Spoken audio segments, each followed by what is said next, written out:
Alright, what's up guys? As you guys know, we just released our brand new blue TK shaker cup with G Fuel, and right now you can use the code KOSDFF or Marble for 30% off, plus a free shaker with any tub purchase. But just in case if you already have G Fuel or don't have the cash to buy it this weekend, we're going to be giving away 5 bundles, including a kiwi strawberry tub and a blue TK shaker cup in each. We're going to be picking 5 winners, so there's 5 chances to win. All you have to do is click the link in the video description below and do all the little steps to sign up. Good luck and hope you guys enjoyed today's vid. Also go follow Marble on Twitter, cuz cute as fuck. Alright, what's up guys? It's KOSDFF here, and today I'm going to tell you about the absolute worst fucking trip I've ever taken in my life. And I've taken quite a few shitty trips. I've been robbed while on a scuba diving trip. I've lost my wallet on the plane as soon as I arrived and had to go through all this mess with security so they could go back on the plane and get my freaking wallet. I even went on a trip with my high school girlfriend. We ended up breaking up while we were away on vacation. But none of those even come close to competing with this absolute hell trip that I took one year up to Boston, Massachusetts. Now I say this trip was the worst trip I've ever taken, but it wasn't like totally terrible. It wasn't like every single moment I was there it was fucking shit, but literally everything that could go wrong on this trip did, and it almost completely ruined the whole reason why I went on the trip.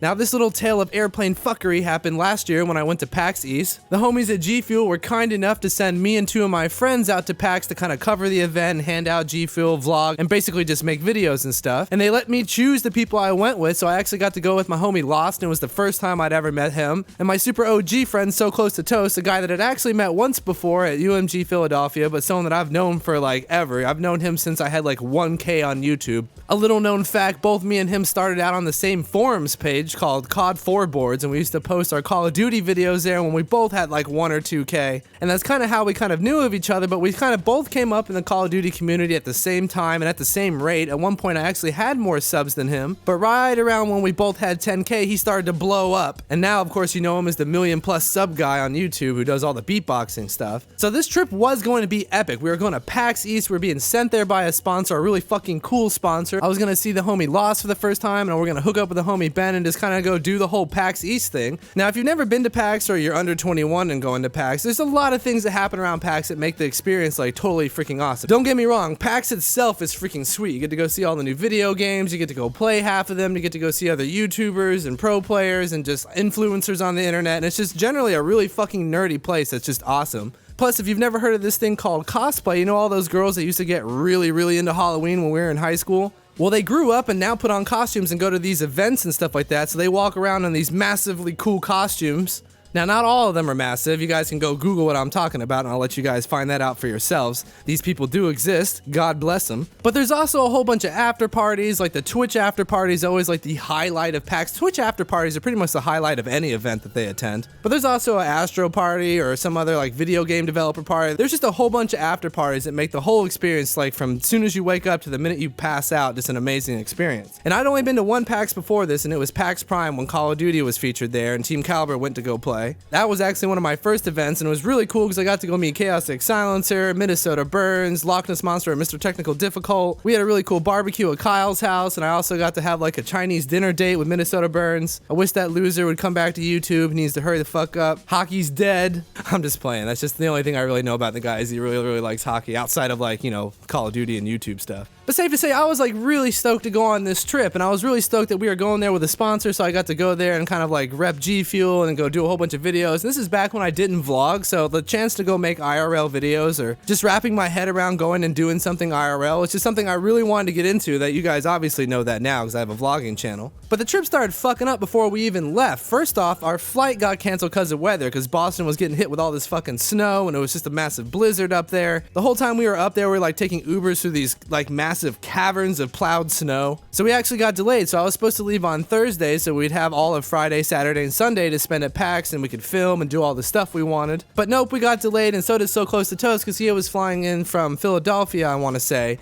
So his flight got delayed. Lost actually drove up there and was actually going up there a day early to spend some time like in the Boston area or something like that. So he had his own hotel, and then we got delayed. He had to spend a second day there by himself and actually made a whole bunch of videos with pillows dressed up like me and Ben, showcasing all the fun he was having in his hotel room completely alone. But no, the flight got rescheduled for Friday and the weather had cleared, so I was actually able to fly into Boston. Now this is one of the few times I've ever checked a bag. I've never been one of those people that wanted to check a bag, especially now because they charge you shit. Even back when they didn't used to charge you for a check bag and used to have one for free, I would still like only bring carry-on. But this time I was bringing a whole bunch of cameras and a whole bunch of stuff G Fuel had sent me to give away at the event, a whole bunch of my shirts, TK shirts, just general apparel. So I had a whole bunch of shit, so I had to check a bag, and lo and behold, one of the like 3 times that I've ever checked a fucking bag, they lost that shit. Now, I've been traveling a lot like my whole life. We moved around a whole lot when I was a kid, and even then we'd always take a flight to my grandparents' house either in Texas or in New York for Christmas. Most summers we actually went to visit my grandparents, which lived in the same neighborhood that we live in now, which is kind of a funny fact. They've obviously moved down to my parents now because they're getting too old to kind of like manage a 2-story house. This TKGFUEL house is like right in what I would consider one of my like semi-hometowns, because I've literally been coming up here twice a year ever since I was a kid. So when we moved here and we found out that G Fuel was so close to here, it was like really awesome that we were going to get to go somewhere from Atlanta, that's somewhere I knew. Like, I know my way around here. I know where all the stores are and like, you know, where the cool spots at. I know how to get into the city. I know how to use the train stations, all that kind of stuff. And my family finds it absolutely hilarious that I ended up here. My grandparents are actually pissed because they would have rather stayed up here, and the only reason why they moved south was to be close to family because they're getting old. And they tell me all the time that if they had known I was gonna live up here, they would have stayed here, and they kind of like guilt my shit with that. But no, those fuckers lost my goddamn bag, and I had my cameras in there, all my clothes in there. The only thing I'd actually had in my backpack was my laptop and some like peripheral equipment like cables and shit like that, and a few of my giveaway shirts. But I had none of my clothes, none of my toiletries, and none of my cameras, which was a fucking huge fuck up because I'm coming up here just to make videos. But I didn't really freak out because I was really excited to be there. My first flight was so late that they didn't have enough time to put it on my plane, which made sense because I pretty much had a fucking run in between flights. But they said as soon as it got here that they'd actually shuttle it out to my hotel, and I gave them my hotel and my name. It was no big deal. But the rest of that day kind of went as planned. Lost picked me up from the airport. It was really fucking fun. We went back to the hotel, had a few drinks. Ben showed up. We all kind of like formulated a plan. We ended up going to meet up with Control Freak for dinner, and they took us to this ridiculous seafood restaurant that had like all these like massive bowls of lobster and shrimp, and it was just fucking epic. The homies from Control Freak are actually mad fun. We usually always party with them whenever we go to any event. But after that, we headed to the Twitch party, and my homie Anil that works at Twitch hooked us up with extra passes because we had all the Control Freak guys with us, and we only had passes for ourselves.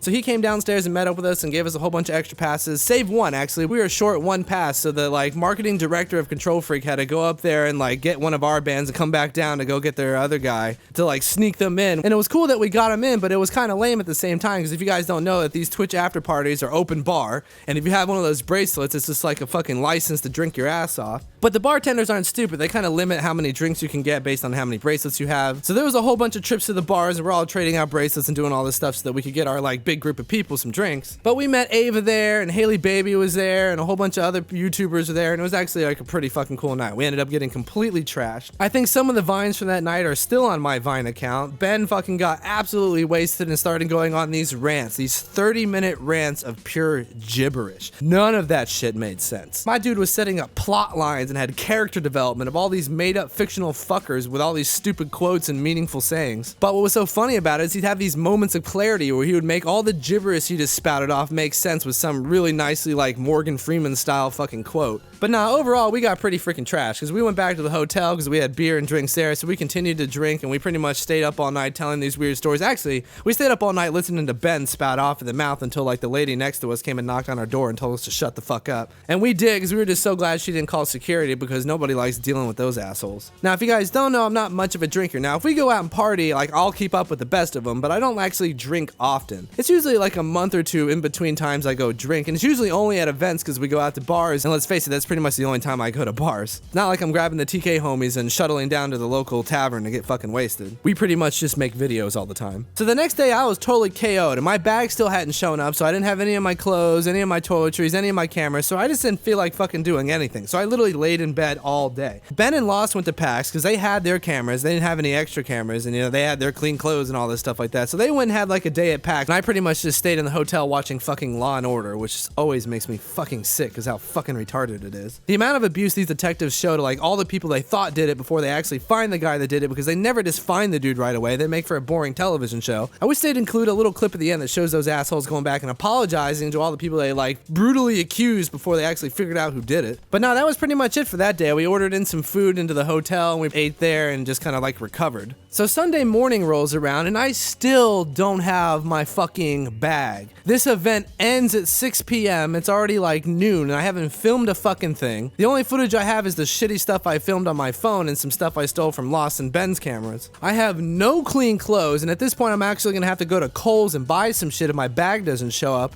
I haven't showered in 2 days because I just didn't shower the day before. I was literally that fucking gross and that fucking sick because my system doesn't handle it. My body doesn't process alcohol properly or some shit, and I just get fucked up the next day, regardless of how much I drink. It's not like we got totally fucking smashed. I was coherent, but nah, my stomach's just a pussy. Your boy will drink like a champion, but he's fucked the next day regardless. No amount of Gatorade and Advil can fix this shit. And at this point, I'm kind of getting pissed off and stressed out, not because I haven't even been to PAX yet. I actually haven't stepped foot in that convention center yet. I'm really upset because I haven't filmed anything for GFUEL, who paid for this whole trip and sent me and all my friends out there to do just that. They were expecting us to go to the event and like rep GFUEL and do all these things, and I was just feeling like pretty terrible that this might not happen and that I had no control over it. But right around 2 o'clock, my bag finally fucking showed up. So I grabbed my clothes, grabbed my toiletries, and took the most godlike shower ever. I mean, I was fucking scrubbing. Made sure all my camera batteries were charged and headed down to the event. In comes the first good news. We actually get to the event and there's this massive fucking line. I'm talking absolutely huge. And not just one. It's like 8 lines all next to each other that stretches all the way out to the street out of this convention center. So it's looking like a hot hour before I'm gonna get into this place. With only 3 hours left. I don't know if you've ever been to a PAX, but they start closing shit down like a little early. Some booths even close before 6. So I'm like, fuck, man, I haven't even been in this event. I need to get in this place. I need to film. I want to go enjoy PAX. It's not just about the videos. I want to go fucking see the place. I mean, I'm a nerd. I like video games and shit.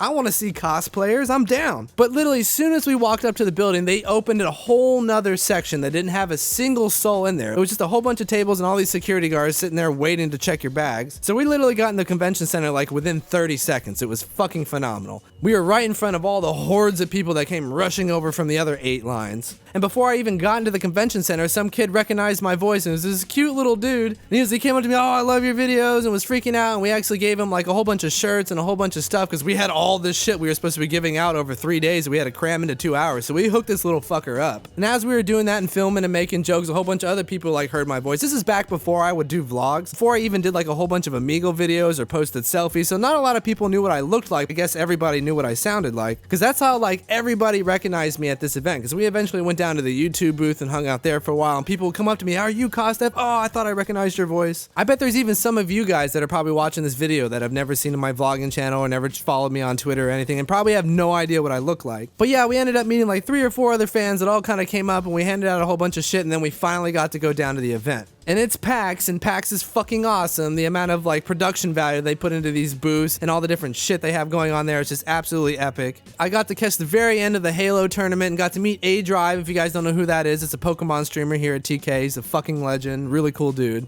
But like I said, we went to the YouTube booth and hung out with a whole bunch of people there and signed a few autographs, met a few people, filmed one of those goofy YouTube like booth videos that you can do when you go there. They usually have like a green screen and a whole bunch of props and you get to fuck around, so we did that. Of course, we went over to the Smite booth, and back then they had just launched Smite on Xbox One, so it was a fucking huge deal. So they had this massive booth dedicated to Xbox One, so we got to go sit there and play that game. But really all we did was just walk around and kind of make videos, and back then I filmed with a GoPro, so they're actually pretty shitty. Please don't go look these up. I'm like 106 vlogs in on my vlogging channel. I've gotten much better at doing IRL videos. Not that I'm tooting my own horn, but back then they were pretty shitty. But we actually only stayed in PAX for like 2 or 3 hours because obviously I had to run back to the hotel and edit and finally post a fucking video that says that we were there. So we raced back to the hotel and I edited my video and got it uploaded, so I finally had a video up covering PAX East. And we had another calm night because not only did I have to edit and post that video that day, I kind of made another video with some extra footage that I have for the next day, so I had at least 2 videos from PAX East. And I flew home without incident, but yeah, that was pretty much the worst trip I've ever taken because believe it or not, going somewhere with no clothes, no cameras, and no toiletries just makes you this gross like fucking potato hanging out in a hotel room. And the fact that I was like sick as shit all day Saturday made it even fucking worse, so I was like extra gross. Oh, and lost snores. That motherfucker kept me up like the whole damn weekend. And I had already been up 48 hours before we went there because I had stayed up making videos for everything, so I had some stuff ready. So it was like a 5-day fucking span of getting like an hour or 2 of sleep a night because that fucker snores. And I don't mean like he snores like a soft purr.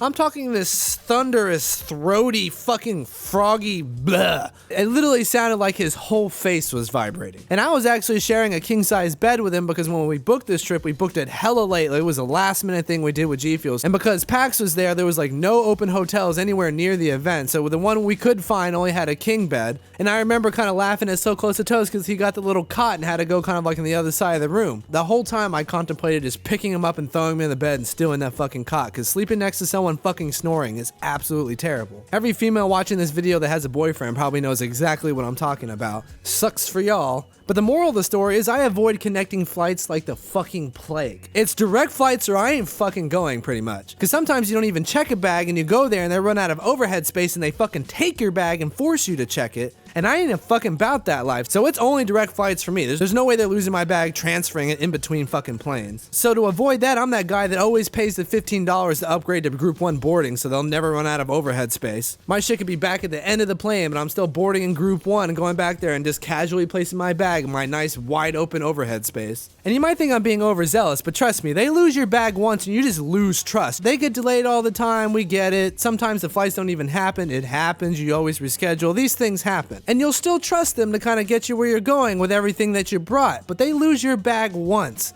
It's like a cheating girlfriend. You can never trust them again. That trust has been broken. Once it happens once, it's just broken for you. It's never gonna work the same. So I've just always been skeptical of those fuckers. I love traveling, but I fucking hate taking flights. One of my goals as a vlogger eventually is to travel around the planet for a little bit just to vlog like my adventures. And the only reason why that's probably gonna happen a few years from now and not right away is because I fucking hate traveling. Once I'm there, it's the best time ever, but actually getting there, going through the whole process of TSA and checking a bag, being next to the fucking gross fuck eating a tuna sandwich. And if I don't get that, dude, I get the stay-at-home crazy church lady who sits there and talks about politics the whole time. Kill yourself. Never a cute petite chick. The one time I got a chick, she was the most tattooed biker chick I've ever seen in my life. I'm pretty sure I left that plane with an imprint of her fucking shoulder tattoo on my shit. And that's the reason why this was the worst trip ever. I had a lot of fun with Lost. I had a lot of fun meeting Ben and going out and fucking partying and going to see PAX and meeting a whole bunch of people. It was a great time. But them assholes losing my luggage, that kind of tarnished the whole thing. It was the cherry on top of the fucking shit sundae. Besides crashing, it's literally the worst thing that can happen to you while traveling. So pro tip, Group 1 boarding and direct flights. Hope you guys enjoyed the video. See you tomorrow.